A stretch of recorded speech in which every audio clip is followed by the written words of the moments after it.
Example 9.13, calculate the Fisher's price index number and show that it is satisfied both the time reversal test and the factor reversal test for the given below அப்படின்னு கொடுத்துருக்காங்க.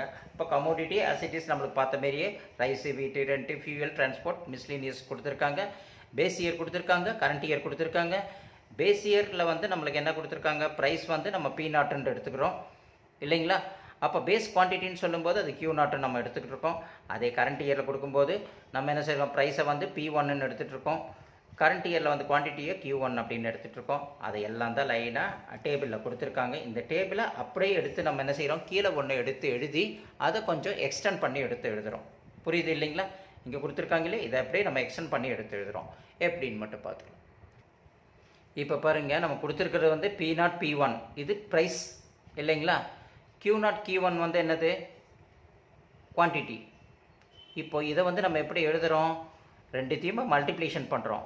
அப்போ P0 into Q0 அது first எடுத்து எழுதிக்கிறோம் இங்கே. ஓகேங்களா. அடுத்தது P0 into Q1 அது செகண்டாக நம்ம எடுத்து எழுதிக்கிறோம். அது இங்கே எடுத்து எழுதிக்கிறோம். அடுத்து P1 Q0 இது தேர்டாக எடுத்து எழுதிக்கிறோம். அடுத்தது P1 Q1 இது என்ன எடுத்து எழுதிக்கிறோம், ஃபோர்த் ஒன்னாக எடுத்து எழுதிக்கிறோம். இப்போ இது ஃபஸ்ட்டு ஒன், அப்புறம் செகண்ட் ஒன், அப்புறம் தேர்ட் ஒன், அப்புறம் ஃபோர்த் ஒன், இப்படி 4 டைப்பாக நம்ம இங்கே எடுத்து எழுதிக்கிறோம் இல்லைங்களா. இப்போ இதுக்கு தகுந்த மாரி இங்கே கொடுத்துருக்கிறத அந்த எல்லாத்தையும் நம்ம கேல்குலேட் பண்ணுறோம். எப்படின்னா P0 Q0. இப்போ பாருங்கள், P0 Q0 அங்கே என்ன இருக்குது, ரெண்டுமே P0 Q0ஆகவே இருக்குது இல்லைங்களா. அப்போ P0 Q0 கொடுத்துருக்கும்போது 10 × 5 எவ்வளவு நம்மளுக்கு வருது, 15. 12 × 6 72. 14 × 8 112. 16 × 9 144. 18 × 7 126. 20 × 4 80. அப்போ இந்த டோட்டல் எல்லாம் தான் நம்ம என்னன்னு சொல்கிறோம், சமேஷன் ஆஃப். நல்லா ஞாபகம் வச்சுக்கணும். என்ன ஞாபகம் வைக்கணும், டோட்டலை வந்து எப்பயுமே எதில் மென்ஷன் பண்ணணும், சமேஷன் ஆஃப் P0 Q0. ஓகேங்களா. இது எழுதிடும். அதுதான் எவ்வளோ வருது, 584 அப்படின்றத டோட்டல். இதையெல்லாம் டோட்டல் பண்ணால் தான் நம்மளுக்கு 584 வருது. அதுதான் சமேஷன் ஆஃப் P0 Q0 அப்படின்னு நம்ம போட்டுடுறோம். அடுத்தது நம்ம என்ன பார்க்குறோம், P0 Q1. இப்போ பாருங்கள், P0 Q1 இல்லைங்களா. Q1 இது இப்போ 10 × 6 60. 12 × 4 48. 14 × 7 98. 16 × 8 128. 18 × 5 90. 20 × 3 60 அப்படின்னு நம்ம போட்டுட்டோம். இதையெல்லாம் டோட்டல் பண்ணிங்கன்னா 484 அப்படின்ட்டு வரும். அந்த டோட்டலை தான் நம்ம என்ன சொல்கிறோம், சமேஷன் ஆஃப் P0 Q1 அப்படின்னு நம்ம சொல்கிறோம். அந்த 484 தான் சமேஷன் ஆஃப் P0 Q1 அப்படின்னு நம்ம சொல்கிறோம். அடுத்தது நம்ம என்ன செய்கிறோம், P1 Q0. P1 இங்கே இருக்குது, Q0 இங்கே இருக்குது இல்லைங்களா. 5 × 11 55. 6 × 13 78. அப்போ 8 × 15 இல்லைங்களா, எவ்வளவு 120. அப்போ 9 × 17 153. 7 × 19 133. 4 × 21 84 இல்லைங்களா. இது வரைக்கும் நம்ம போட்டாச்சு. இதையெல்லாம் டோட்டல் பண்ணோம்னா 623 வரும். இதை தான் நம்ம என்ன மென்ஷன் பண்ணுறோம், சமேஷன் ஆஃப் P1 Q0 அப்படின்னு சொல்லி நம்ம மென்ஷன் பண்ணுறோம். புரியுது இல்லைங்களா. அடுத்தது நம்ம என்ன பார்க்க போகிறோம், P1 × Q1. அப்போ P1 × Q1 அப்போது 11 × 6 நம்மளுக்கு என்ன வருது, 66. 13 × 4 52. 15 × 7 105. 17 × 8 136. 19 × 5 95. 21 × 3 63. இதையெல்லாம் டோட்டல் பண்ணிங்கன்னா நம்மளுக்கு எவ்வளோ கிடைக்கும், 517 கிடைக்கும். அந்த இதை வேல்யூவை தான் நம்ம என்ன சொல்கிறோம், சமேஷன் ஆஃப் P1 Q1 அப்படின்னு நம்ம சொல்கிறோம். ஸோ இப்போ எல்லாவோட டோட்டலையும் நம்ம என்ன செய்கிறோம், இங்கே எழுதி இதுமாரி எழுதிடுறோம். புரியுது இல்லைங்களா. இப்போ இந்த வேல்யூஸ் எல்லாம் நம்ம என்ன செய்கிறோம், ஃபிஷர் ப்ரைஸ் இண்டெக்ஸ் நம்பரில் போட்டு நம்ம என்ன செய்கிறோம், டைம் ரிவர்சல் டெஸ்ட்டும் ஃபேக்டர் ரிவர்சல் டெஸ்ட்டும் இப்போ நம்ம கண்டுபிடிக்க போகிறோம். இப்போது ஃபிஷர் ப்ரைஸ் இண்டெக்ஸ் நம்பரில் நம்ம அந்த கொடுத்துருக்கிற வேல்யூஸ் எல்லாம் சப்ஸ்டியூஷன் பண்ணணும். ஃபார்முலா நம்மளுக்கு நல்லாவே தெரியும். P01 F is equal to root of summation of P1 Q0 into summation of P1 Q1 divided by summation of P0 Q0 into summation of P0 Q1. இதுக்கு எல்லாம் சேர்த்து ரூட் போட்டுக்கணும், into 100 போட்டுக்கணும். புரியுதுங்களா? இதுதான் ஃபிஷர் ப்ரைஸ் இண்டெக்ஸ் நம்பரோட formula, நல்லாவே உங்களுக்கு தெரியும். ஓகே, இப்போது இந்த சமேஷன் ஆஃப் P1 Q0க்கு 623 வந்திருக்கு, அந்த வேல்யூவை தூக்கி போட்டுடுறோம். அதேமாரி சமேஷன் ஆஃப் P1 Q1 வந்து 517 வருது, அதையும் நம்ம போட்டுக்கிறோம் நியூமரேட்டரில். அடுத்து டினாமினேட்டரில் இருந்தது வந்திருக்கு சமேஷன் ஆஃப் P0 Q0 584 வருது, அதையும் போட்டுக்கிறோம். இன்ட்டு அடுத்தது சமேஷன் ஆஃப் P0 Q1 வந்து 484 வருது, அதையும் போட்டுட்டு நியூமரேட்டர் டினாமினேட்டரில் எழுதிட்டு ரூட் அப்படின்றத நம்ம போட்டுட்டு ப்ராக்கெட் போட்டுக்கிறோம், இன்ட்டு 100 போட்டுறோம். ஃபஸ்ட்டு இதை ரெண்டுத்தையும் என்ன செய்கிறோம், மல்டிப்ளிகேஷன் பண்ணிக்கிறோம் நியூமரேட்டரை. அதேமாரி கீழே இருக்கிற டினாமினேட்டரையும் என்ன செய்கிறோம், மல்டிப்ளிகேஷன் பண்ணுறோம். அதுக்கப்புறம் அதை டிவைட் பண்ணுறோம். டிவைட் பண்ணோம்னா அதுக்கு ரூட் கண்டுபிடிக்கிறோம். ரூட் கண்டுபிடிச்ச உடனே அதோட இன்ட்டு 100 போட்டுக்கிட்டோம்னா 106.74 அப்படின்ட்டு வரும். இது கேல்குலேட்டரில் கரெக்டாக நீங்கள் மெத்தட் யூஸ் பண்ணி போட்டு பாருங்கள், ஈஸியாக உங்களுக்கு புரிதல் வரும். புரியலைங்களா? இப்போ அடுத்து நம்ம பார்க்கக்கூடியது டைம் ரிவர்சல் டெஸ்ட். அதோட ஃபார்முலா வந்து P01 × P10 = 1 அப்படின்ற கான்செப்ட்.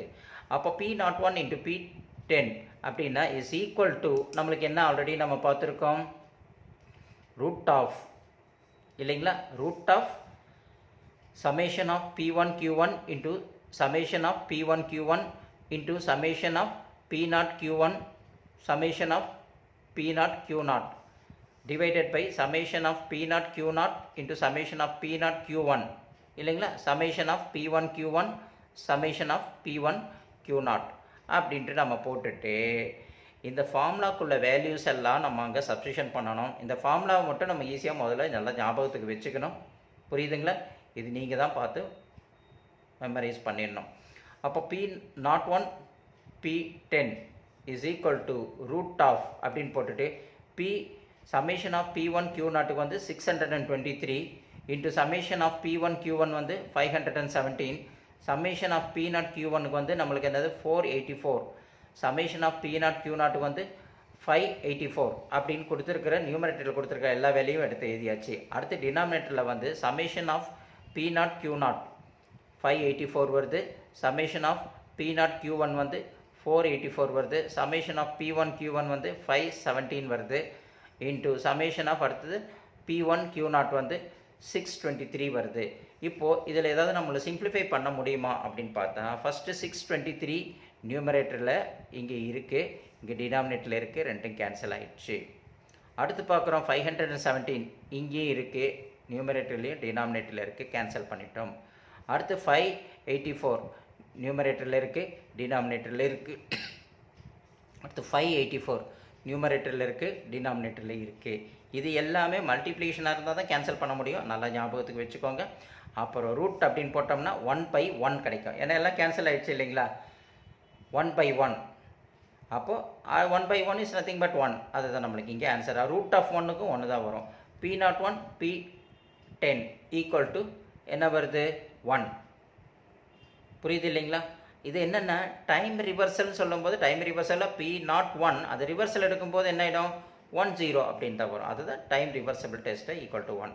அடுத்து factor reversible test P01 Q01 equal to summation of P1 Q1 by summation of P0 Q0 அப்படின்னு நம்மளுக்கு கொடுத்துருக்காங்க. அந்த P01 Q01 ரூட் ஆஃப் அப்படின்னு நம்ம போட்டுட்டு summation of P1 Q0 into summation of P1 Q1 into summation of Q1 P0 into summation of Q1 P1 numerator முடிஞ்சிச்சு, divided by denominator எடுக்கும்போது summation of P0 Q0 into summation of P0 Q1 into summation of Q0 P0 into summation of Q0 P1 அப்படின்னு போட்டு நம்ம என்ன செய்கிறோம், அந்த ப்ராக்கெட்டை close பண்ணிவிட்டு இதுக்கெல்லாம் சேர்த்து ஒரு ரூட் ஒன்று போட்டுக்கிறோம். புரியுது இல்லைங்களா? ரூட்டு போட்டு முடிச்சாச்சு. இப்போ அடுத்தது என்ன செய்கிறோம், the summation of P1 Q0க்கு என்ன வேல்யூ 623 எழுதிடுறோம், into summation of P1 Q1 வந்து 517 எழுதிக்கிறோம், இன்ட்டு summation of Q1 P0க்கு வந்து 584 நம்ம போட்டுக்கிறோம், summation of Q1 P1 வந்து 517 நம்ம எடுத்து எழுதிக்கிறோம். அடுத்து summation of P0 Q0க்கு வந்து 584 போட்டுக்கிறோம், இன்ட்டு summation of P0 Q1க்கு வந்து 584 போட்டுக்கிறோம், into summation of Q0 P0 அப்படின்னு போட்டுக்கிறோம், அது 584 வருது போட்டுக்கிறோம். summation of Q0 P1 வந்து 623 அப்படின்றது நம்ம கண்டுபிடிச்சோம். இதெல்லாம் டோட்டல் அங்கே கண்டுபிடிச்ச வேல்யூ எல்லாம் அங்கே போட்டுடுறோம். போட்ட உடனே நம்மளுக்கு என்ன இருக்குது, இங்கே 623 எங்கே இருக்குது, நியூமரேட்டரில் இருக்குது, இங்கே டினாமினேட்டரில் இருக்குது, கேன்சல் பண்ணிக்கலாம். அதுக்கப்புறம் 484 நியூமரேட்டரில் இருக்குது, இங்கே டினாமினேட்டரில் இருக்குது. வேறு எதாவது கேன்சல் பண்ணுற மாரி இருக்கா, இல்லை. ஸோ அப்போது P01 Q01 இல்லைங்களா equal to root of remaining என்ன இருக்குது 517 இன்ட்டு 517 அது 2 டைம்ஸ் வருது, அதை அப்படியே எழுதிடும். கீழே அதேமாரி 584 இன்ட்டு 584 2 டைம்ஸ் வருது, அதே எடுத்து எழுதிட்டு ரூட் அப்படின்னு நம்ம போட்டுக்கிறோம். இப்போ இதிலேருந்து நம்மளுக்கு என்ன புரியுதுன்னா, இந்த 512 இன்ட்டு 512 512 ஸ்கொயர் இல்லைங்களா, அதேமாரி 584 இன்ட்டு 584 584 ஸ்கொயர். அப்போது ஓவரால் போடும்போது எப்படி எழுதலாம், 517/584 ஹோல் ஸ்கொயர் அப்படின்னு நம்ம எழுதிக்கலாம். அப்புறம் இந்த ரூட்டுக்கு பதில் நம்ம 1/2 போட்டோன்னா 2 கேன்சல் ஆகிடுச்சுன்னா நம்மளுக்கு என்ன கிடைக்கும், 517/584 மட்டும்தான் கிடைக்கும்.